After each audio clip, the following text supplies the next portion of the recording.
Bien, entonces vamos a continuar con el proceso civil. Eh, Antes de hacer eso, bueno, me gustaría mostrarles una tesis, ya que en la sesión anterior hablamos del ilícito civil. Entonces traje aquí una tesis que nos habla sobre lo que es el ilícito civil.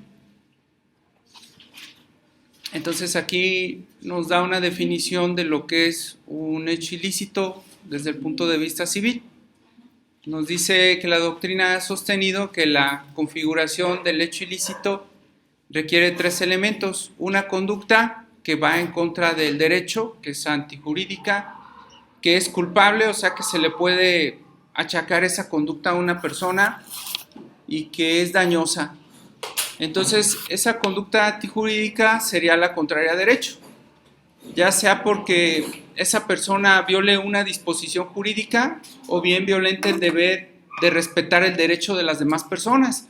Entonces, el ilícito civil se configura cuando yo actúo en contra del Código Civil o bien cuando daño a alguna persona.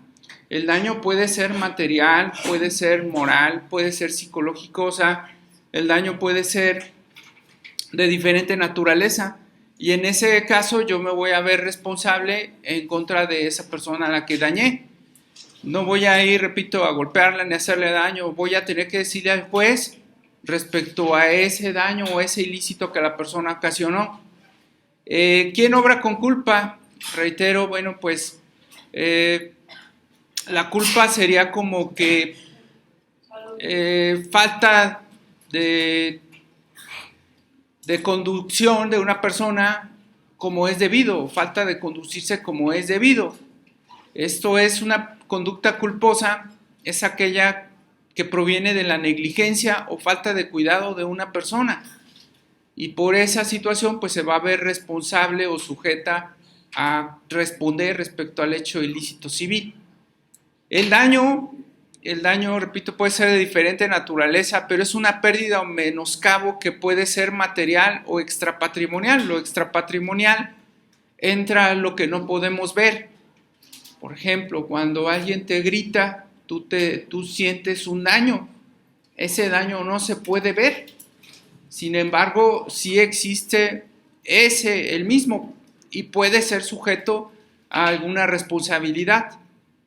Entonces tú como abogado, como abogada, va a ir una persona y te va a platicar lo que le sucedió. Tú vas a tratar de encuadrar esa conducta que te está platicando en que haya sido algo antijurídico, que la persona haya obrado con culpa y que se haya ocasionado un daño.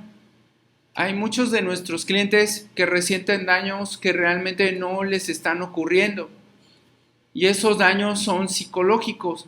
Y se lo reitero, yo por ejemplo, una mirada, o sea, a veces tú dices, es que se me quedó viendo bien feo, ¿verdad? Pero realmente, ¿hasta qué punto esa mirada te está causando a ti un daño, no? Hay personas que, les confieso, sí sufren daños psicológicos muy graves tan solo con una mirada, y se pueden quedar afectados durante toda una vida, ¿de acuerdo? Entonces, depende del sujeto, depende del individuo. Ya tú tienes que ver con tus clientes de qué manera puedes sopesar ese daño que estás sufriendo. Todo se traduce, todo el ilícito civil se traduce a algo económico, por eso nos contratan normalmente. Si no hay algo económico de por medio, no nos van a contratar.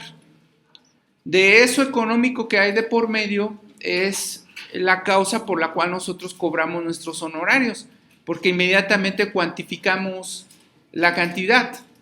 Pero, por ejemplo, un daño psicológico, ¿cómo lo vamos a cuantificar? Dependiendo de qué tan grave sea. Sí, pero ¿cómo se cuantificaría el daño psicológico? ¿Cómo le podríamos hacer? Sacar un monto del daño psicológico que me han hecho. Sí, entonces sí está medio complicado. Nosotros a veces los abogados pues, ponemos una cantidad ahí en la demanda exorbitante en ocasiones, y ya el juez valorará si lo que pusimos como cantidad es la correcta o no, y podrá fijar una diferente.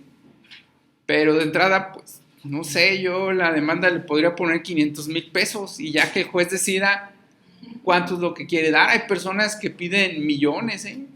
Sí, o sea, hay personas que piden mucha cantidad. Sobre todo hay personas a las que se les daña su imagen. Por ejemplo, no sé si han visto cantantes, actores que de repente sacan fotos o videos de ellos en internet. Entonces ellos ven cuantificado ese ilícito civil, lo ven cuantificado de un monto más grande por la pérdida de ingresos por el deterioro de su imagen, ¿no? Entonces, pues ya dependerá de cada cliente, ¿no? Sin embargo, bueno, siempre los clientes nos van a contratar para un daño, un menoscabo en el patrimonio, es lo más común. Lo extrapatrimonial es muy poco. Normalmente las personas se dejan que les dañen moral o psicológicamente y no hacen ni nada, ¿no? A lo mejor le podrán gritar a la persona, le podrán pegar o lo que sea, pero judicialmente casi nunca hace nada por ese daño extrapatrimonial, que les repito, ahí está también, bueno, es conocido como daño moral, ¿sale? Daño psicológico, pérdida o menoscabo que sufre una persona en su integridad física o psíquica, en sus sentimientos, en sus afecciones, en su honor o en su reputación, ¿sale? Entonces, el hecho ilícito incluso puede, reitero, ocasionar lesiones en los sentimientos, afectaciones en las personas, ¿sí? Y eso trasciende a su ámbito jurídico. Entonces, esta tesis es muy interesante ya que nos define lo que es el hecho ilícito civil, ¿vale? Para que se ubiquen más o menos de las tesis, aquí nos dice que es de la primera sala. La Suprema Corte de Justicia de la Nación se divide en pleno, en salas, en tribunales colegiados. En este caso, una de las salas, que es la primera de la Suprema Corte, fue la que emitió este criterio. Es un criterio aislado, que quiere decir que no es jurisprudencia. ¿Y qué implica que no es jurisprudencia? Bueno, pues implica que no tiene obligatoriedad para los jueces. Es un simple criterio que pueden tomar en cuenta para sus resoluciones. Nosotros los abogados, cuando hacemos una demanda, de todos modos ponemos el criterio, lo copiamos y lo pegamos en el escrito de demanda, en un apartado que está dentro de las mismas que se llama derecho. Lo vamos a ver más adelante. En el apartado de derecho, yo ahí les sugiero que pongan todas las tesis que vayan encontrando al respecto. ¿Alguna duda? Entonces, pues depende del cliente, ¿no? El cliente se puede sentir afectado de diferentes maneras. No todos los clientes es lo mismo. Y hay clientes, le reitero, que no buscan el dinero. Ahí es donde a veces nos metemos en problemas porque me dicen, yo solo quiero que reconozca tal cosa. Y no me interesa su dinero, ni me interesa que me dé nada. Solo quiero que se reconozca que yo no soy así, o que no me debe ver así, o que no me debe haber tratado así. Nada más, o sea, hay clientes que no buscan realmente cuestiones patrimoniales. Entonces ahí ya nosotros los abogados se nos complica hacer el cobro de honorarios. ¿Qué les pido, que les reitero? Pues váyanse a la ley arancelaria y en base a la ley arancelaria les van cobrando los honorarios porque no va a haber un monto en específico que recuperar. ¿De acuerdo?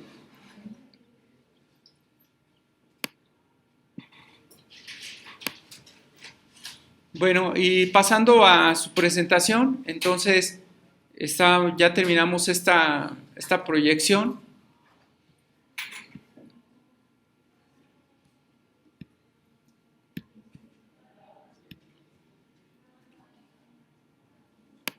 Vimos la unidad del proceso, por ahí tienen una pregunta, ¿verdad? Vimos la interna y la externa. Entonces aquí está la interna y aquí está la externa. ¿Sale? Pueden descargar el material de la página que les comenté. Solo necesitan su correo institucional. ¿Hecho? Vimos también los diferentes tipos de procesos. Los clasificamos, esos procesos. Para el examen, las preguntas. Vimos las personas que pueden intervenir en el proceso. Ahorita, antes de iniciar la sesión, ustedes leyeron también algunos artículos. No sé si ahí en esos artículos encontraron algo al respecto. ¿Sí? ¿En qué quedamos? ¿Quién puede intervenir en el proceso? ¿Quién es persona que tenga legitimación? ¿Quién va a tener legitimación? Bueno, hay legitimación activa y legitimación pasiva. La legitimación activa la tiene el demandante, la legitimación pasiva la tiene el demandado. ¿Cómo sé que la persona tiene legitimación activa? Porque es el titular del derecho subjetivo que fue violado. ¿Estamos? O sea, fue el que resintió la conducta ilícita civil. ¿Estamos? No puedo presentar una demanda porque a mi amigo le rompieron sus sentimientos. Yo no tengo legitimación.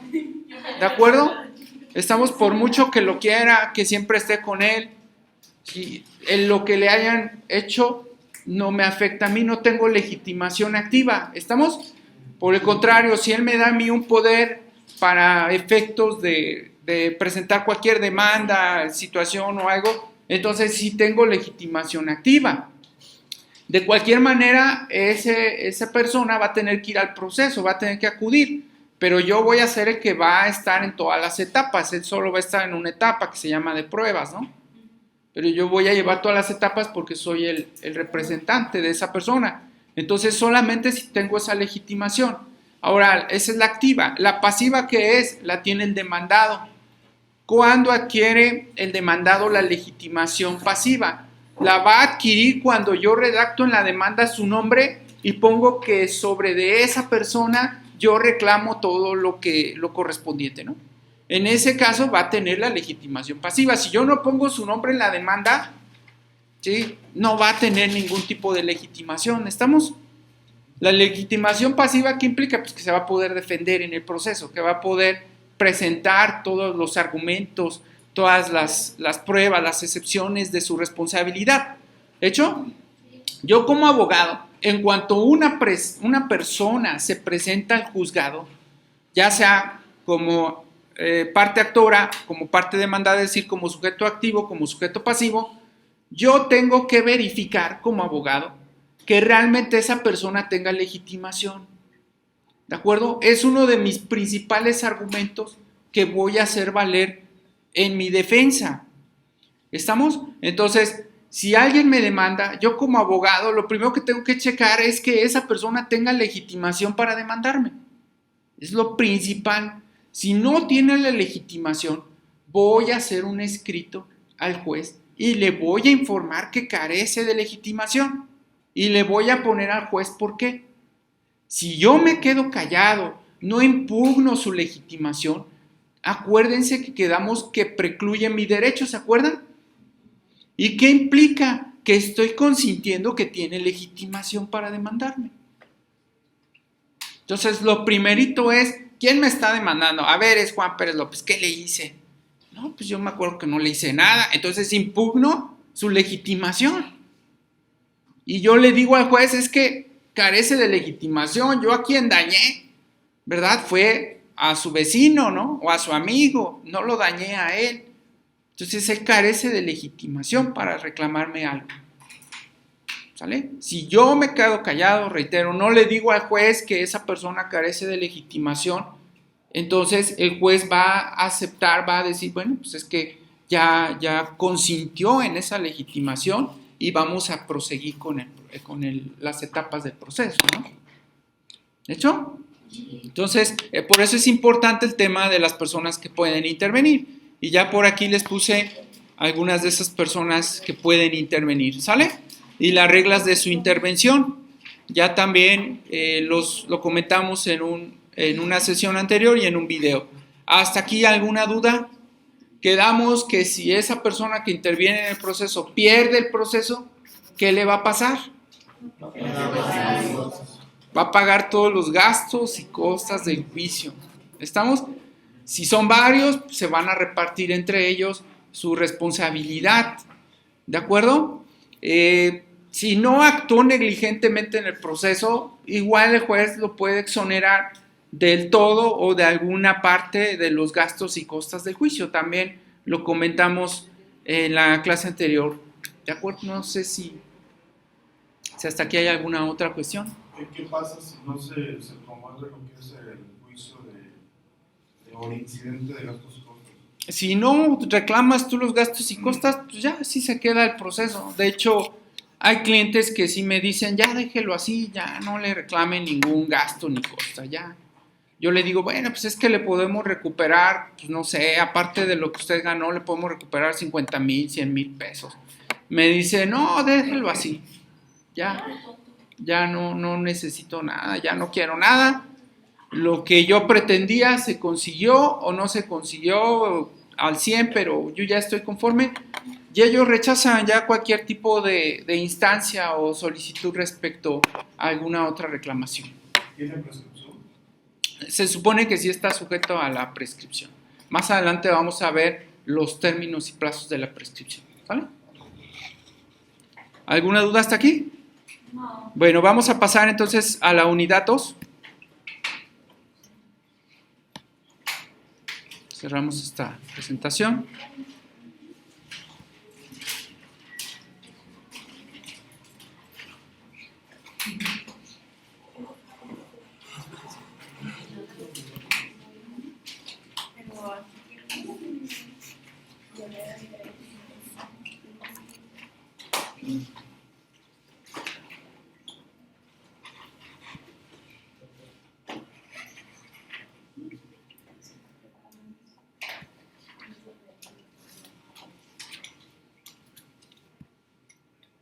Bien, entonces vamos a comentar sobre el juicio ordinario. Siempre que nosotros vamos a promover un juicio ordinario, siempre pensamos en una demanda. De hecho, les decía yo anteriormente, cuando un cliente nos busca, nos dice, quiero demandar. Es lo primerito que nos dice. Ya después nos dice por qué. Entonces, nosotros como abogados siempre decimos, pues quiere demandar, pues demando. No, acuérdense que ya les dije, tenemos que analizar todas las circunstancias. Hay veces que demandar puede resultar contraproducente. Entonces, me decía en una ocasión una persona, es que quiero demandar a mi expareja porque no me da alimentos. ¿Sale? Bueno, entonces platíqueme por qué la situación. Y me dice, es que vivimos en una colonia muy lejana de la ciudad. Vivimos mi pareja y yo y mi menor de edad, mi hijo. Mi esposo se droga, no trabaja y me salí de la casa y quiero demandarle una pensión. ¿Cuánto tiempo tiene que se salió? No, pues ya tengo como 2 años que me salí y le quiero demandar la pensión porque no me cubre nada, mis gastos, mis papás y yo nos encargamos de mi hijo y él pues sigue viviendo en esa casa. La casa está a nombre de él y pues yo me salí y quiero que me pague una pensión para el menor. Entonces, y quiero que usted lo demande y le voy a pagar lo que usted me diga para que lo demande. Entonces, ¿lo demandamos o no lo demandamos? Sí se puede, pero no ¿Quién se vería más perjudicado con la demanda? Ella. Primero, se sale de la casa. Ella sí tiene trabajo, ella tiene ingresos, él no. Entonces, tiene un problema de salud, que es drogadicción, entonces es muy probable que lo vaya a tener que mantener y le vaya a tener que dar una pensión. ¿De acuerdo? Entonces, pues no nada más es hacer lo que el cliente nos diga, tenemos que hacer un análisis respecto al caso concreto para determinar si le asiste o no la razón a nuestro cliente. En ocasiones solamente necesitamos hablar con ellos para que se tranquilicen y piensen de otra manera o piensen en otra cosa diferente. Los abogados que no tienen ética, ¿qué es lo que hacen? Perfecto, lo demando. Y me da usted ahorita 20,000 pesos, 30,000 pesos y yo lo demando, no hay ningún problema. ¿Estamos? Entonces eso no es ético. Lo correcto es analizar cada caso concreto. Entonces hay otra medida antes de ir a una demanda, que esa medida pues yo se la recomiendo más que interponer un juicio como tal, ¿sale? Entonces esa se llama medios preparatorios. Cuando ustedes no sepan, a lo mejor dicen, yo no sé si presentar una demanda o no, sí me va a pagar y pues yo quisiera a lo mejor hacer algo por esa persona, pues yo les recomiendo las medidas preparatorias. Las medidas preparatorias son importantes para prever el camino, para visualizar qué es lo que puede pasar, o para, dicen por ahí, asustar a nuestra contraparte con esa medida preparatoria. ¿Qué es una medida preparatoria? Es antes de una demanda y son diligencias, la mayoría de prueba que el actor y el demandado necesitan antes de iniciar un juicio, para que proceda el juicio o para afianzarlo efectivamente y no se vaya a perder la materia. Entonces, una medida preparatoria, en el caso que les comenté, pues pudiera ser solicitarle como medida preparatoria, a lo mejor el embargo de la casa para cubrir los alimentos que no le ha dado. Eso sería una medida preparatoria, ¿no? Y visualizar qué es lo que va a hacer nuestra contraparte al respecto. Y si, pues a lo mejor en un dado caso tengo dudas si la casa sea de él o no, pues ya vamos a tener información. O sea, una medida preparatoria es como que ver el camino cómo está, ¿no? Antes de caminarlo. Analizar cómo está la situación con el cliente y con la otra persona. Les digo con franqueza, hay ocasiones en que los clientes nos engañan, ¿eh? Nos van y nos platican una cosa y en la realidad es otra totalmente diferente. Entonces sí, también nos sirve a nosotros los abogados una medida preparatoria con la finalidad de visualizar si las cosas son tan reales como nos las están planteando. ¿De hecho? Entonces, esa medida nos sirve cuando una parte considere indispensable realizarla antes de entablar la demanda. Por ejemplo, puede ser para inspeccionar alguna cosa. Les decía, por ejemplo, yo de la casa, a lo mejor puedo pedir que se inspeccione la casa, que ahí viva, que ahí esté, que esté en buenas condiciones para el menor, porque ¿se acuerdan que había un menor de por medio? Si yo puedo precisar eso, puedo solicitarle algún documento. A lo mejor la señora dejó en la casa algunos papeles y ya no se puede meter, ¿sí? O ya no tiene la posibilidad. Entonces, una medida preparatoria, pues le solicito al juez, ¿sí?, el acceso a esos documentos. Imagínense, dejó su título, su cédula, algo indispensable, ya no la deje entrar, ya no pueda. Estamos de acuerdo en que no se puede ingresar así tan fácilmente, aunque haya sido su domicilio conyugal. De hecho, pues ya tiene 2 años, ya no creo que sea, ¿verdad? O incluso se puede acusar, entre cónyuges, se pueden acusar de robo, ¿eh? Entonces, pues para evitar cualquier cosa, pues yo puedo solicitar al juez que se meta por orden judicial a alguien y saque los documentos, libros, papeles, ¿sale? Y mostrárselos al juez.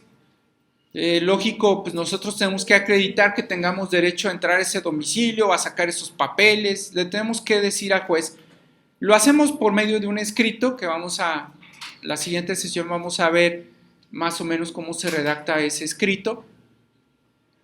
Si la persona a quien se le exige que muestre el documento o que deje observar los objetos, se opusiere, va a tener que promover un incidente de oposición a la medida preparatoria. Entonces, si yo no quiero que se metan a mi casa o que se aseguren mis mercancías, mis propiedades, yo voy a poder presentar un documento donde le pido al juez que por favor no ejecute las medidas preparatorias o de aseguramiento. El juez va a analizar mi escrito, yo le voy a tener que poner ahí las circunstancias por medio de las cuales yo me opongo a esa medida preparatoria y el juez lo analizará sin ningún problema.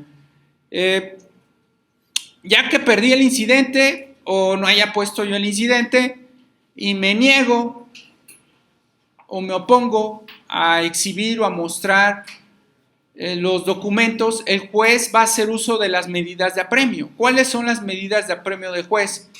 Van en orden. Primero es el apercibimiento, luego es la multa, después es el arresto. Entonces, si yo ya perdí el incidente, o bien no promoví el incidente, ya se me pasó el término, y requiero me requiere el juez, soy requerido, y no lo hago, pues el juez me va a obligar. Quiero que tomen en consideración que lo que diga un juez lo tengo que acatar, por muy ilógico que lo consideren, ¿eh? Porque sí, los jueces a veces actúan de manera ilógica.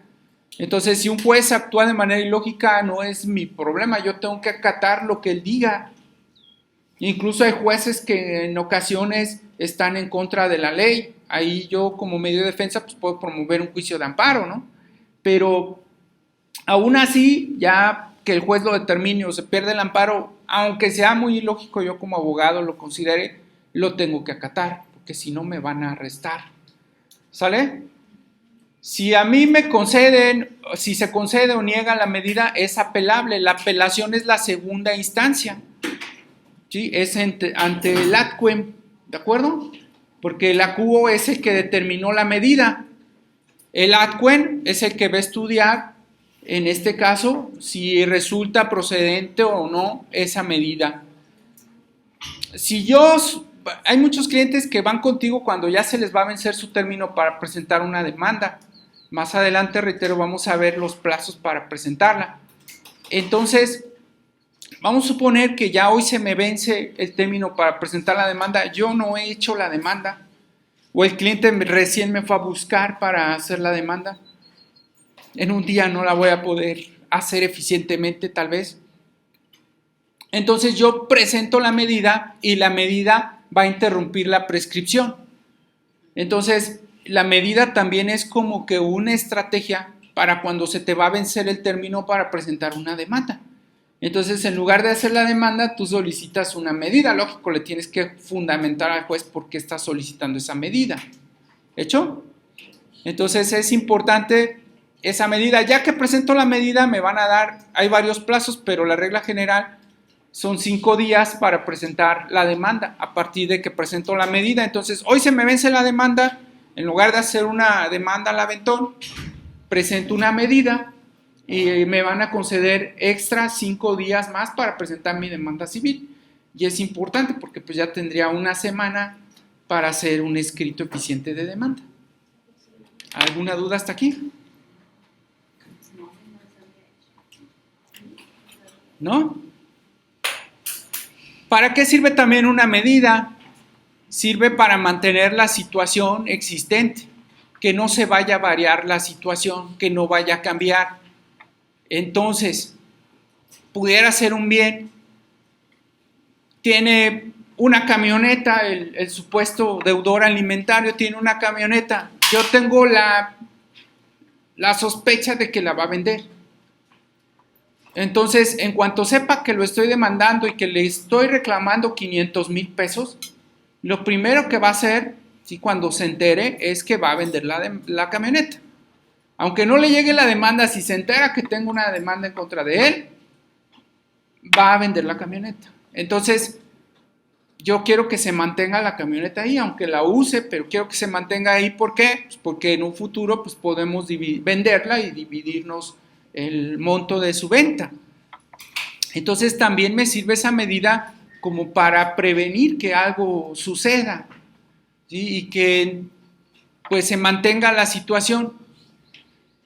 Si él sí quiere vender la camioneta, diga, es que a mí sí me urge vender la camioneta, yo tengo un negocio, ya tenía planeado, ya lo habíamos platicado, yo la iba a vender, ya tengo el cliente, ya se le entregué, me falta darle los papeles y hacer el cambio de propietario, ya me dio un adelanto. Entonces yo sí necesito que se modifique esa situación, es decir, que me permitan vender la camioneta, ¿sale? Entonces esa persona tendrá que promover una demanda, ¿sí?, para efectos de que se modifique esa situación. ¿Hecho? Incluso si se la llegan a inmovilizar, es decir, que no la pueda vender, incluso él puede presentar su demanda, o bien puede presentar una garantía diferente para efectos de que pueda hacer lo que quiera con sus bienes. Lo vamos a ver ahorita, pasa también mucho en obras. Es muy común que un vecino esté construyendo a un lado y me esté dañando algo con su construcción, entonces también puedo presentar una medida para que tenga la obra. Entonces puede ser para eso también, y aquí no lo dice. Cuando los hechos impliquen alguna obra, su suspensión, la demanda debe ser propuesta por la parte que solicitó la medida dentro del término de 5 días también. Entonces, mi vecino está haciendo una obra, presento la medida, le pido al juez, por favor, le solicito que detenga la obra de mi vecino porque me está dañando la infraestructura de mi inmueble. Entonces, van a suspender la obra. En ocasiones me va a pedir el juez una garantía por los posibles daños. ¿Qué es lo que pasa de suspender una obra?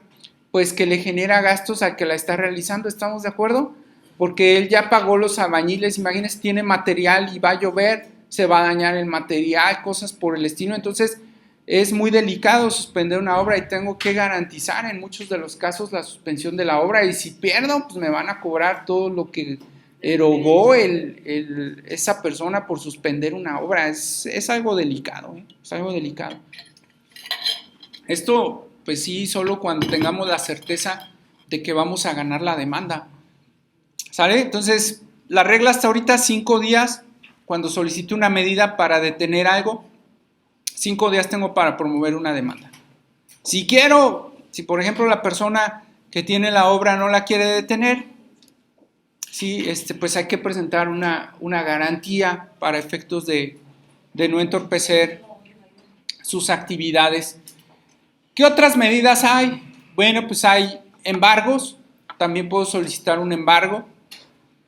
Le puedo decir al juez, pues vamos a embargarle la casa, me debe 500,000 pesos, como medida preparatoria solicito que le embargue la casa por los 500,000 pesos, entonces ya el juez va a determinar ese embargo. Un depósito, un aseguramiento de cosas, libros, ya lo comentamos, documentos, papeles que tengan injerencia con el pleito.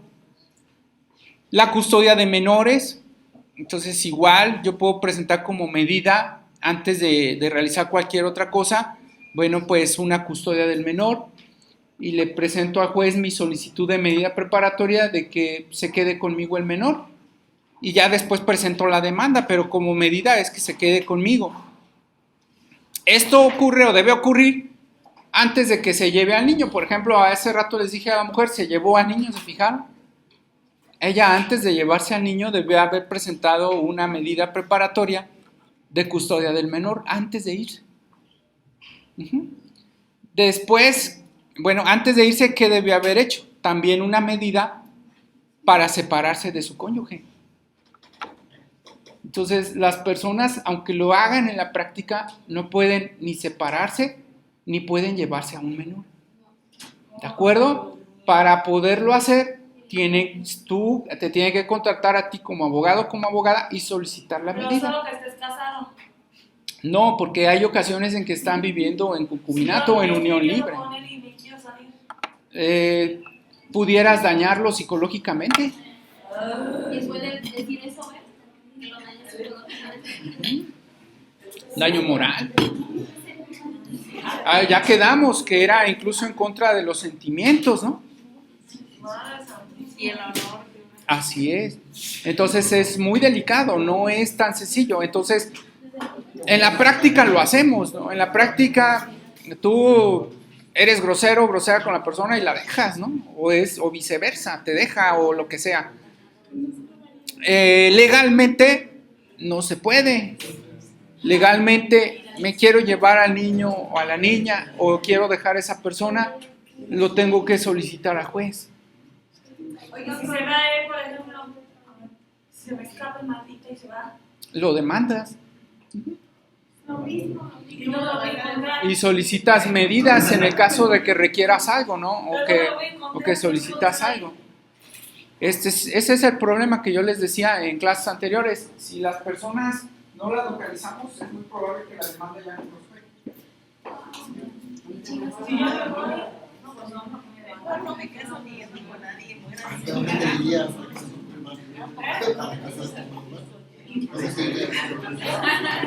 Pero lo que te pensaba que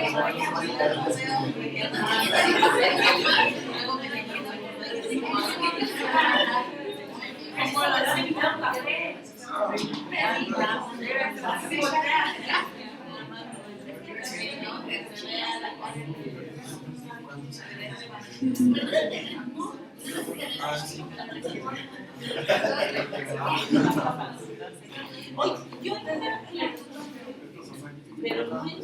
Entonces, espero que con esto visualicen ustedes que las cosas no son tan sencillas como lo hacen las personas en la práctica, ¿no? Cuando hay un embargo de una casa y no se encuentra, bueno, eso se lo comentaron a un familiar, que supuestamente el terreno primero es irregular. Se supone que le deben 2 letras a la abogada, entonces ella lo que hizo supuestamente embargó la casa o el terreno, pero no encuentran dónde se puso la demanda. ¿Qué se puede hacer ahí? ¿Qué son los letras? Pues hay que ir a los juzgados a preguntar si hay una demanda en nombre de esa persona y a los juzgados probables donde pudiera estar. Ellos tienen una base de datos, pueden meter a la base de datos y ahí se pueden informar. ¿Sale? ¿Por qué les dicen letras al dinero? Letras es como pagaré, como un adeudo, son títulos de crédito, hay diferentes títulos de crédito. Después ya si quieren les muestro una presentación de títulos de crédito, cuáles son. Y antes era una letra. Sí, numeraban por letras, a lo mejor no A, B, C, D o algo así. No, la verdad no sé de dónde deriva el término, pero es un título de crédito, ¿no? Y muchos de los asuntos que ustedes me están planteando son mercantiles, no son civiles. ¿Estamos? ¿Cómo me doy cuenta de si el caso es civil o es mercantil? Bueno, pues porque normalmente lo mercantil es entre comerciantes, ¿de acuerdo? O bien documentos que son de comercio, como los títulos de crédito. Entonces, si se trata de títulos de crédito o actos entre comerciantes, no es civil. Civil es todo lo que está en el Código Civil, ¿no? Que les decía en el Código Sustantivo. Entonces, todos los problemas que se deriven del Código Sustantivo, pues sería lo civil. ¿Sale? Y todo lo que se derive del Código de Comercio, pues sería lo mercantil. ¿De acuerdo? Entonces, les reitero, allá en la práctica las personas actúan normalmente basándose en sus sentimientos o en sus creencias. No actúan jurídicamente. Entonces, por ejemplo, yo que le dije a la mujer que se fue, le dije, por favor, para evitar que él la demande y le pida una pensión, regrésese a la casa. ¿Estamos? Y hagan las cosas bien. Entonces, ahora sí, le presento una medida, le dije, bueno, ¿usted tiene la posibilidad de regresarse? Sí. Ok, se regresa. Le presento una medida, usted saca sus cosas, le solicitó para que usted tenga la custodia del menor porque la puede acusar de que se lo robó, etcétera, ¿me entienden? Entonces, hay que hacer las cosas adecuadamente, las personas normalmente no lo hacen así. Hay otras personas que el hecho de vivir con otra es para ellos la muerte, no sé por qué. Estamos, pero bueno, yo siempre digo, ¿no? O sea, pues me encierro en mi cuarto, le pongo un candado y cada quien su vida, ¿no? ¿Sí? Entonces, pero no, hay personas que dicen, es que vivimos bajo el mismo techo. ¿Y en qué le afecta? ¿En qué le afecta? Sí, bueno, pues, ¿y qué pasa si me salgo? Pues si se sale le va a pasar esto y esto y esto y esto otro, ¿no? Entonces es mejor en muchas ocasiones llegar a un convenio que hacer las cosas indebidamente. Nosotros los abogados pues, podemos ser un medio para lograr un convenio entre las partes. Maestro, por ejemplo, para un niño que sea maltratado en la escuela, ¿tiene que haber algún escrito para presentar pruebas? Lo vamos a ver más adelante. Para que nosotros podamos interponer una demanda, no solo basta tener la legitimación. Quedamos que debíamos ser los titulares del derecho vulnerado, ¿verdad? No solamente, desafortunadamente, necesitamos eso. Vamos no hemos avanzado en el temario, ¿no? Hay otras cosas que vamos a ver que necesitamos. Una de ellas son las pruebas, ¿sí? Entonces, más que el agravio que yo debo de tener y sentir, lo más indispensable es que tenga una prueba. Hay muchas personas que tienen infinidad de agravios, pero no tienen ninguna prueba. ¿sí? Entonces, ¿cómo puedo yo reclamar o demandar el agravio si no tengo la forma de acreditar el mismo? Hay ocasiones en que los abogados, pues ahí estamos haciendo estrategias jurídicas para podernos allegar de medios de prueba, pero no en todos los casos es operable o es muy factible ese medio, o conseguir esos medios de prueba. Bueno, otra de las medidas es la suspensión, bloqueo de cuentas en medios electrónicos. Ese es algo importante. Entonces, si el señor tiene una cuenta en el banco, tiene dinero, yo puedo solicitarle al juez que le congelen esa cuenta para que no vaya a sacar y deshacerse del dinero. ¿De acuerdo? Entonces sería otra medida preparatoria. Es muy frecuente también que ustedes tienen una relación, se dejan tomar fotos o se toman fotos y se las envían a la otra persona. Sí, es muy común, ya se ven los medios, ¿no? Entonces, de la misma manera, si yo me separo de esa persona, bueno, primero debo de solicitar una medida, entonces las puede usar. Entonces la medida sería, ¿sí?, que entregue esas fotografías en original, ¿sale? Sería, para evitar la difusión, tendría que entregar el teléfono y las fotografías y extraerlas, ya después se lo van a regresar. Yo soy la esposa, María. Un ejemplo, no es mi caso, pero un ejemplo.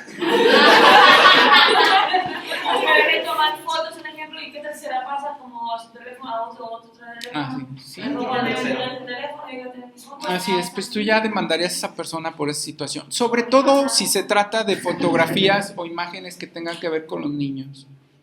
¿Sale? Las tuyas también, o sea, de un adulto también, no hay problema, pero da énfasis en nuestra legislación civil, da énfasis en las de los menores, ¿no?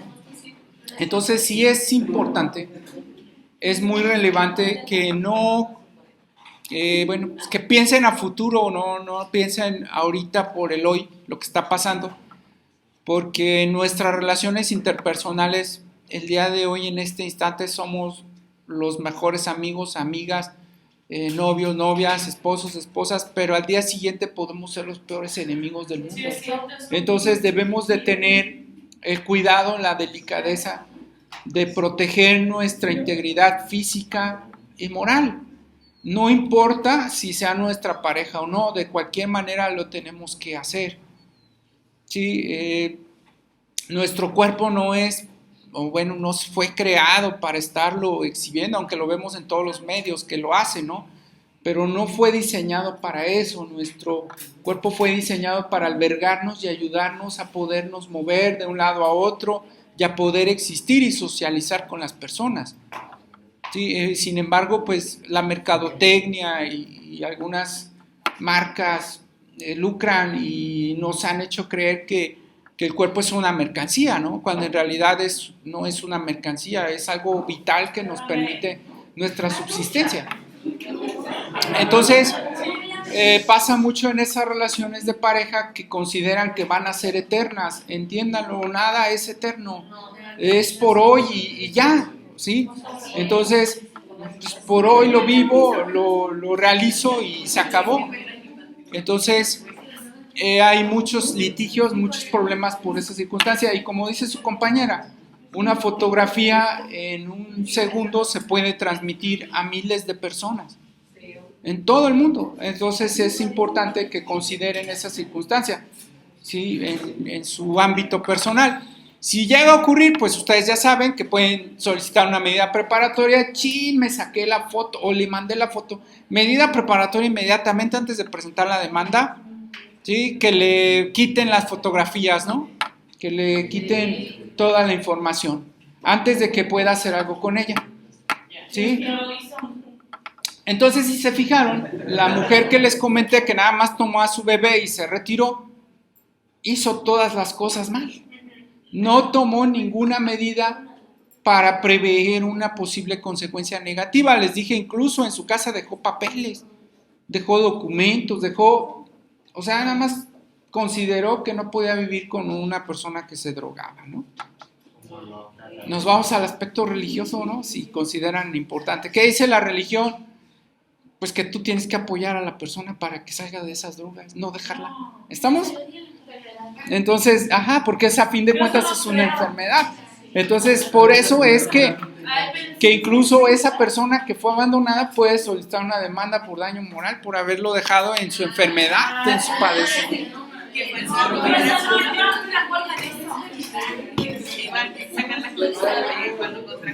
Entonces, tú como abogado, como abogada, debes tener la certeza, la conciencia,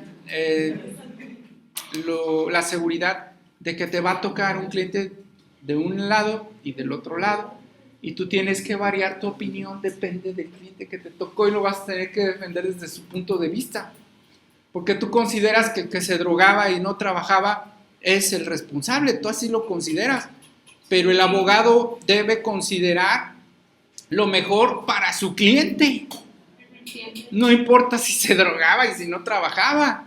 ¿Me explico? Entonces, el cliente que te toque, tú vas a tener que cambiar tu punto de vista.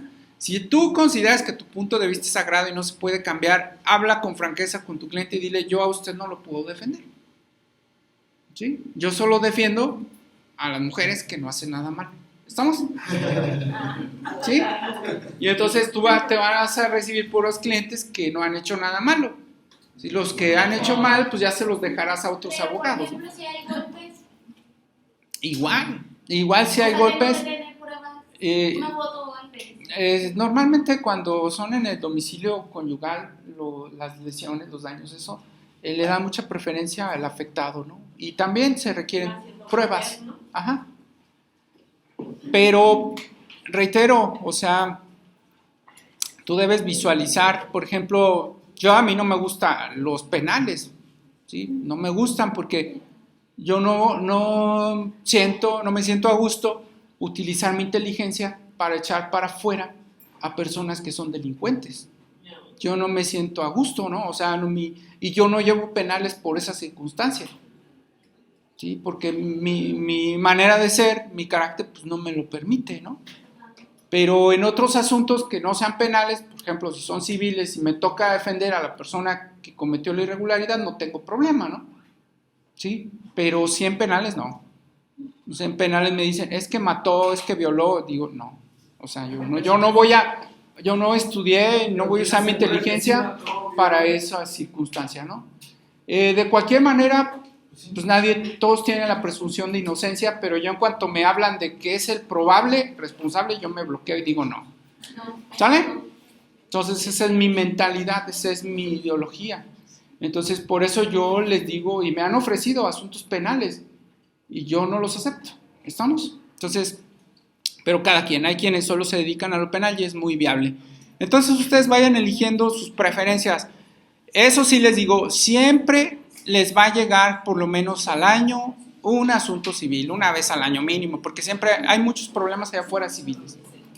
¿Sí? Entonces civil siempre van a tener trabajo, siempre van a tener asuntos, ya sea en el ámbito familiar o en el ámbito particular. No falta el familiar que cae en un ilícito civil o que le cometen un ilícito civil y pues ya te toca defenderla, ¿no? Entonces es algo muy, muy probable. Hay otras medidas, por ejemplo, alimentos. Es una medida muy buena que se usa para presionar a la contraparte. Les comentaba en la clase anterior, ¿quién da un recibo cuando le entregan el gasto de los alimentos? ¿Verdad que nadie? Entonces nadie tiene la forma de probar que dio alimentos. ¿Ya estamos? Sí. ¿Me guardan los tickets? ¿A ver cuánto gasto? Pues la morra no era arisca, amiga. Pues está revisando. ¿Pero eso para qué o qué? Pues para acreditar. ya le pasó. El día que tú demandes a una persona, le vas a decir, no me has dado alimentos. Tiene que sacar los tickets. ¿Estamos? Por eso los guardan. Pero si le mandan a un lugar a otro sitio. O la transferencia o el depósito, todo lo tiene que guardar. Si no lo guarda, entonces pues te van a solicitar como medida preparatoria el pago de los alimentos. ¿Sale? Y solo basta el derecho, aquí no es necesario demostrar nada, aquí solo basta con que acredites que tienes el derecho a recibir los alimentos. ¿Quién tiene derecho a recibir alimentos? No, 5, 2, Las personas Los hijos, los cónyuges, o sea, los menores de edad, los incapaces, ¿sí? Los que están bajo la custodia de alguien. Entonces nada más basta con que acredites que eres la cónyuge, la concubina, ¿sí? El hijo, la hija, o el menor, el incapaz. Basta con que acredites eso y el juez va a decretar la medida. ¿Sale? ¿Hecho? ¿Y cuánto le vas a pedir? Pues normalmente le vas a pedir que le descuenten un porcentaje de su salario. ¿Sale? Y que te pague lo que no te ha dado durante un periodo de tiempo. Los alimentos no prescriben, entonces pues, le puedes pedir 5 años, ¿no? En 5 años no me has dado absolutamente nada. Yo no tengo ni 5 años, ¿no? Y todo guarda. Entonces, ¿Cómo guarda?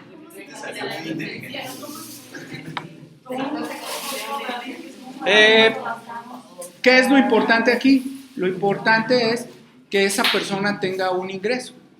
Si no tiene un ingreso, de nada sirve, ni la medida ni la demanda. ¿Hecho? Entonces, tenemos que ubicar dónde trabaja, ¿sí? Cuánto percibe, y en ese momento se va a ordenar el juez a la empresa o al negocio, le va a ordenar que le hagan los descuentos Si no correspondientes. tengo manera, por ejemplo, de comprobar, un ejemplo, tratar de poner un tiempo. No tengo forma de demostrar que él tiene dinero. Si la persona no tiene una forma de acreditar, guarden silencio por favor. Si la persona no tiene la manera de acreditar sus ingresos, el juez fijará un monto a su prudente apreciación. Servirá las pruebas que nosotros le aportemos al juez para demostrar sus ingresos. ¿Sí? Entonces, ¿qué le daremos? Pues les daremos algún documento. Por ejemplo, no puede acreditar ingresos, pero tiene un BMW, un carro BMW, pues le voy a mostrar al juez el carro BMW para acreditarle que pues sí tiene ingresos para darme la cantidad que yo le estoy pidiendo. Sí, pero Entonces, todo se tiene que probar. si ese carro tiene nombre de su madre, Voy a tener que acreditar que no es de su mamá y tengo que ¿cómo probar. la señora Todo lo se ubica? tengo que probar. ¿Sí? ¿Estamos? Todo se tiene que acreditar. Entonces, voy a acreditar con testigos que aunque esté el carro a nombre de otra persona, es de él. Entonces, entiéndanlo por favor. Todo se tiene que probar. Es un principio de derecho. Se llama, lo vamos a ver más adelante, pero ya que está la pregunta me adelanto, se llama el que afirma tiene que probar. Si yo afirmo que el carro es de su mamá, pero lo realmente es de él, sí, tengo que probar. Sí, yo no te voy a decir, no te puedo decir cómo lo hagas, porque va a depender de ti cuando lleves el asunto y de tu cliente, y de los documentos que tenga tu cliente, de lo que tú puedas sacar. Ahorita yo te puedo decir, es con la factura, no hay factura, o sea, me vas a poder decir otras circunstancias, ¿no? Tú lo vas a tener que resolver en el momento en que tengas tu cliente y platiques con él y te muestre la información. Los casos son múltiples y hay muchas opciones. No nos daríamos abasto en un día para explicarles todas las opciones y todas las causas que pueden originar. Pero ¿cómo lo resolvemos? Repito, el que afirma tiene que probar.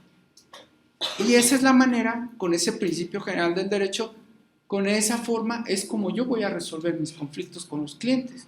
Usted me está diciendo que pasa esto, deme las pruebas. No tengo. Entonces no tenemos nada que alegar. Se los dije hace rato, ¿no? Por mucho que yo tenga el ilícito, si no hay una prueba, no puedo hacer absolutamente nada, señor o señora. ¿De acuerdo? Entonces es muy, muy complejo, cada caso es diferente. Yo les puedo hablar solo de lo general, pero ya lo particular lo van a vivir ustedes cuando tengan cada uno de sus clientes.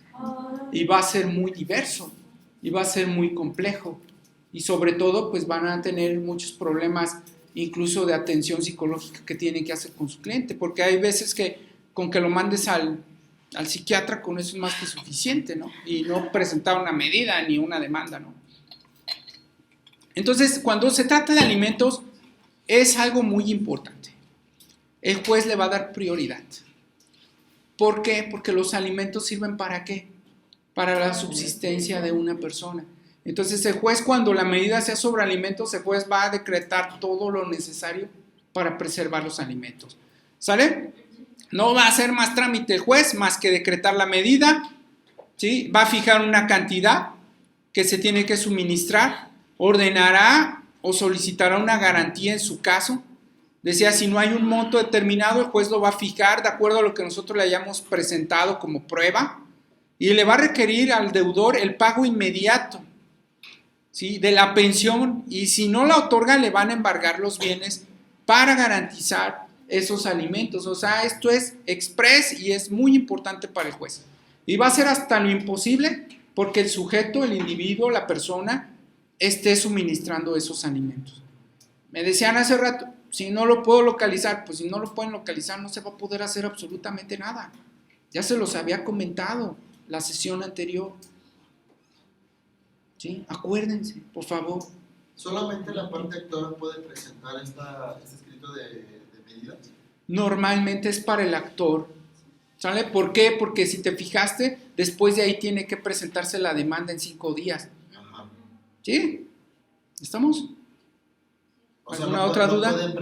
No puede presentar un escrito de algún... También lo puede hacer un posible demanda. Alguien que diga, me van a demandar. Antes de la contestación. Claro que sí. El derecho a medidas preparatorias es para cualquier persona que acredite estar en alguno de los supuestos, ¿no? Entonces, yo soy la contraparte, ¿no? A mí me van a demandar. Entonces, pues, para de alguna manera sopesar, voy a pedir una medida yo también. ¿Sí? Pero normalmente es para el actor. O sea, así fue diseñada. Que después lo use otra persona, pues adelante, ¿no? ¿Sí? Entonces, ¿qué plazo tenemos para presentar la demanda después de que iniciamos la medida? Quedamos que la regla general, si se fijan, son 5 días. ¿Se fijan? Embargo, 5 días, depósito 5 días, custodia 5 días. Separación de cónyuges, normalmente no hay, si se fijan, un plazo determinado. Entonces yo nada más solicito la separación. ¿Cuánto tiempo tengo para entablar una demanda de divorcio? Yo conozco personas que están separadas 10 años y no han entablado ninguna demanda de divorcio, ¿no? ¿Sí? Entonces, yéndonos a la regla general, pudieran ser 5 días, ¿no? ¿Sale? Sin embargo, no está como tal regulado actualmente en nuestras disposiciones jurídicas. Si es un asalariado pues, se dice en la economía que es de las personas que menores ingresos tienen en nuestro sistema económico, el juez podrá ser un poco más justo y proporcionarle los ingresos que va a quitarle para cubrir los alimentos. Si trabaja por su cuenta, les decía hace un rato, preguntaba a su compañera, o tiene un negocio propio y no se tiene información, bueno, pues por lo menos se le va a otorgar un salario mínimo, por lo menos, ¿sale? Entonces, es lo más normal. La verdad, hay personas que ganan mucho más, pero ya depende de nosotros como abogados, les decía hace un rato, probar que gana más, ¿sale? La medida es una notificación que se hará de manera inmediata a la persona que reciba los ingresos, ¿sale? Se va a ordenar que se pague de inmediato también. Entonces, si él trabaja, pues inmediatamente se le va a notificar a la empresa o al patrón para que de inmediato también haga el descuento correspondiente. ¿Sí? Los alimentos se tienen que garantizar. Si se fijaron del texto, se desprende que se tienen que garantizar. ¿Qué implica que se tiene que garantizar? Pues que el juez tiene que reservar por el caso de que se vaya o ya no quiera pagar y puede realizarse un embargo provisional sobre algún bien. ¿Sí? ¿Alguna duda? ¿No? Ahorita les voy a dejar tarea un caso y ya me lo resuelven. Si incumple esa persona con su obligación de suministrar los alimentos, el juez va a dar el término por 3 días en forma personal al obligado para que acredite con prueba que está pagando. Quiero aclararles que quien no paga alimentos es una denuncia penal también, entonces aquí tú como abogado, como abogada, te vas a la penal y te vas a la civil, a las 2 vías para reclamar lo correspondiente, ¿sale? De preferencia la penal porque lo detienen y haces más presión, ¿sale? Ya después en el tribunal pues harás lo correspondiente para que se sigan suministrando los alimentos. Entonces, esa persona tiene que acreditar que está pagando la pensión, ¿eh? Igual si le dice, es que yo le voy a llevar, si le dice al juez, yo le voy a llevar cada 8 días en efectivo y le voy a entregar en su casa el dinero, pues tienes que hacer el recibo de que le estás entregando.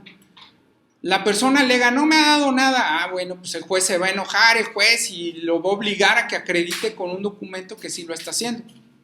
¿Sale? Y si no lo hizo, le va a pedir que lo pague y le dé intereses incluso por lo que no le ha estado pagando. Entonces sí está complicado. Si no hace caso a esa persona y le tienen un embargo, le van a rematar lo que le tengan embargado y le van a entregar el dinero a la persona que tiene derecho a los alimentos. Contra la resolución que otorga los alimentos no hay recurso, ¿sale? Es inimpugnable, ¿sale? Entonces, si alguien dice, es que me pidieron 500,000 de alimentos, abogado, haga algo, no se puede hacer nada. Estamos ya en el momento de concluir el juicio. Si acreditas que tú habías dado los 500,000, pues te lo van a poder regresar y te van a pagar los gastos y costas y todo eso, ¿no? Pero mientras tanto, pues eso es inevitable, lo de los alimentos. Se tiene que cubrir forzosamente. ¿Alguna duda hasta aquí? ¿No? Les decía hace un rato, con excepción de los alimentos, si yo solicito la medida, va a haber ocasiones en que tengo que otorgar garantía para proveer los daños y perjuicios que le puedo ocasionar a las personas. Les decía hace rato, voy a detener una obra, voy a tener que presentar la garantía para efectos de evitar los daños y perjuicios que con esa suspensión de la obra se pudiera llegar a realizar. Esa garantía se va a entregar al juzgado y el juzgado la va a resguardar. En el caso de que yo pierda la demanda, pues voy a tener que cubrir con esa garantía los daños que le ocasioné al sujeto o a la persona que tuvo que detener, por ejemplo, la obra o que se ocasionó la suspensión del procedimiento que estaba realizando. Como garantía puede ser dinero, puede ser puede ser cualquier bien que pueda ser susceptible de ser transformado en dinero, ¿no? Y es sustituible a lo mejor en este momento. Así es. Puedo presentar las escrituras de una casa, pero después... Después digo, voy a vender la casa y ahora voy a presentar esta otra. Claro que sí, el juez lo va a autorizar. ¿Sí? No sé si tengan alguna duda hasta aquí. Igual, si se trata de papeles, de libros, de documentos que pudieran alterarse, el que solicite la medida va a tener que otorgar una garantía para responder en su caso de los daños y perjuicios que se llegaren a ocasionar por por algo, ¿no?, relacionado con esto. La contraparte en algunos casos va a querer presentar una garantía, ¿sí? Entonces, una contragarantía, perdón. Entonces, pudiera ser que el juez otorgue una contragarantía en algunos casos y diga, tú garantizas por los daños, y él va a otorgar una contragarantía para que le sigan dejando hacer la obra. Y entonces el juez ya tiene la garantía de los dos, ¿no?, como quien dice, de las dos personas por cualquier cosa. Entonces, pudiera ser factible que el juez tenga dos garantías mientras estén las cosas o el proceso ventilándose.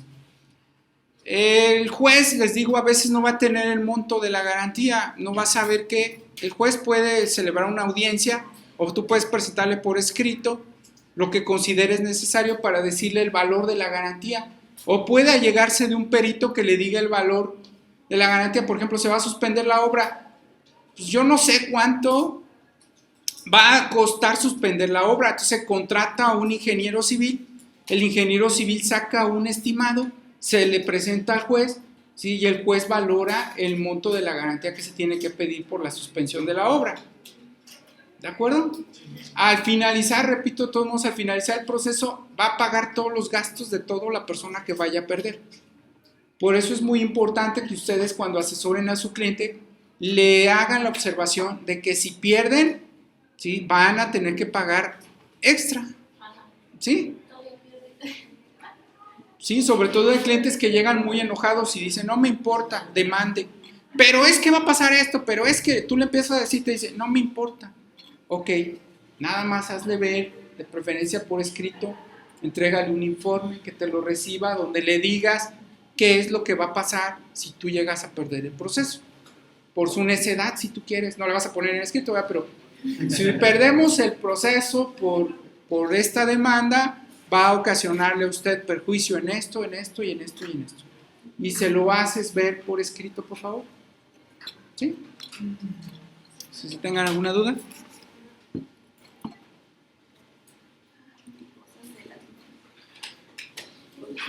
Si se trata de un menor y está solicitando como medida la custodia, ese menor se encuentra en poder de los progenitores o de uno de ellos. Entonces se va a citar a una audiencia, ¿sí?, al solicitante y a las partes y al Ministerio Público. El Ministerio Público es el representante del menor. Lo comentábamos la sesión anterior, les dije, bueno, ¿y dónde quedan los intereses del menor, cierto? Pues el Ministerio Público va a velar porque los intereses del menor estén protegidos y él va a ver con quién es la persona más idónea con la que debe estar el menor.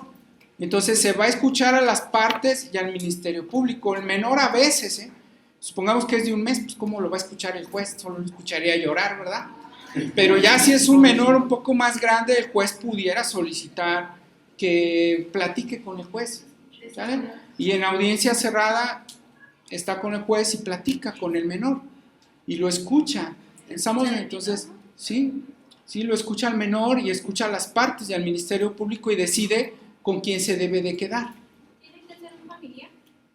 Puede ser un familiar, puede ser, en primera instancia, quienes procrearon al hijo, ¿sale? Si no está con los progenitores, bueno, pues escuchará a las personas con quien esté el menor, Con el tutor. ¿sale? Así es. Entonces el juez escuchará a las partes y él decidirá con quién se queda. Entonces, en conclusión, ¿quién decide con quién se va un menor? Un juez. Yo no puedo agarrar al niño y llevármelo de la casa. Yo no tengo esa facultad. Profesor, y por ejemplo, supongamos que es una demanda, la mamá demanda al papá y si el juez decide que ninguno de los dos y para un tercero que elija a él a un tutor, El juez decidirá quién es la persona más idónea para estar con el menor. ¿Sale? Él lo decidirá y valorará las pruebas y escuchará las partes. pero sin que el tutor haya hecho algún papeleo, una demanda. El tutor debe tener documentos de por qué tiene al menor. ¿Sí? La tutoría se tiene que dar ante un juez civil. Pasa mucho en la práctica. Yo, papá, le digo al menor, pues, ¿sabes qué? Yo me voy a ir a trabajar fuera, tu mamá también, ¿sabes qué? Pues vas a quedar con tu tía. ¿Con tus abuelos? Sí, o con tus abuelitos. No, ¿estamos? Sí, la tutoría se tiene que hacer documentalmente y se tiene que otorgar un documento, sí, jurídicamente. En la práctica, entiéndanlo, el menor tiene derechos. El menor ¿a poco no necesita un documento que le dé la certeza jurídica de quién es la persona a la que está bajo su cargo? ¿Verdad que sí? Entonces, nosotros los padres siempre pensamos solamente en nosotros y no es así. El menor es un ser humano individual, independiente, que tiene sus propios derechos. Hay una ley federal de derechos de los niños y de las niñas y ahí establece todos los derechos que ellos tienen. ¿Sí? Es una ley completita, la pueden checar ahí en internet y ahí nos habla sobre los derechos que le asisten a un menor y el juez va a velar por esos derechos junto con el Ministerio Público. ¿De acuerdo? Entonces está prohibido decidir que yo me llevo al niño o la niña. No se puede. El que lo decide quién se lleva al niño o a la niña es un juez. No importa si están casados o no, eso no tiene nada que ver. Simple y sencillamente son los padres y uno de los dos tiene el derecho, o los dos, ¿verdad? Tienen derecho a la custodia del menor. Pero ninguno de los dos puede decidir por el menor. Dice, es que lo que más le conviene al menor es estar conmigo. No, eso él no lo decide un juez. ¿De hecho? Y para eso son las medidas. Entonces, todas las personas van a ser citadas. Si no van a la diligencia, el juez va a decretar o negar la medida de la custodia del menor, tomando en cuenta solo las personas que fueron y solo los medios de prueba que tenga el juez. ¿Sale? Si quien solicita la medida no sean los papás, o sea, otra persona, por ejemplo, no sé, algunos abuelos, otro familiar, se citará a todas las personas que tengan el derecho, o sea, a todos los abuelos, ¿no? O en su caso a quien tenga la custodia del menor, y procederán a escuchar a las partes. El juez escuchará a todos los que tengan derecho a quedarse con un menor. ¿Quién tiene derecho a quedarse con un menor? Pues si de lo que se están dando cuenta ustedes son los papás y los ascendientes. ¿Estamos? Sí, son los que en primera instancia el juez sí va a poder escuchar a otros. A lo mejor llega un tío y dice, no, es que yo soy el mero para quedarme con el menor. El juez lo va a escuchar. Y si nadie que su familia quisiera ser responsable del menor, El juez va a turnarlo a, bueno, lo que se llaman orfanatos, ¿no? Orfanatos. Ay, no. ¿Sí? Pero todos los menores deben estar bajo la custodia de alguien, eso es real. ¿Hecho? O bueno, se puede bien tramitar una adopción, alguien puede adoptar. Entonces el juez escuchará a todas las personas que intervengan en la diligencia y se decidirá sobre quién debe quedarse con el menor. Les decía yo, ya para concluir, si el menor ya es grande, ¿sí? Tenga 14 años o más, el juez es obligatorio que los va a citar para escucharlos y dar su punto de vista. Si son más chiquitos de 14 también los puede citar, no hay problema, pero estos ya mayores forzosamente sí los va a citar. ¿Sale? Entonces ahí esta gráfica ahí lo demuestra, ¿no? Si son mayores se van a citar. Si son menores de 14, puede ser que sí, puede ser que no. Hay una regla. Los menores siempre quedarán en poder de la madre cuando necesiten indispensablemente de sus cuidados. Se los comenté en la sesión anterior incluso. ¿Sale? Al menos que la madre se niegue a cuidarlos o demuestre que no cumple con sus deberes. Pero me ha tocado mucho que el hombre es el que dice, es que la mamá, ¿sí?, no quiere y no cumple con sus deberes. Yo como hombre no decido si la mamá es apta para cuidar a un menor. El único que lo decide es el juez. ¿Sale? De acuerdo a las pruebas o a los argumentos que yo le demuestro. Porque muchas veces me hablan hombres y me dicen, es que la mamá es esto, es aquello, y vive de esto y vive de aquello, o sea, cosas malas. Entonces yo soy el que tengo que tener al niño. O sea, no, el hombre no es quien decide, ¿sale? Quien decide es el juez y siempre va a dar preferencia a la mamá, ¿sale? ¿Sí? ¿Alguna duda hasta aquí? ¿Dudas? Bueno, entonces vamos a dictarle rápidamente el caso y hasta aquí les dejamos en esta sesión.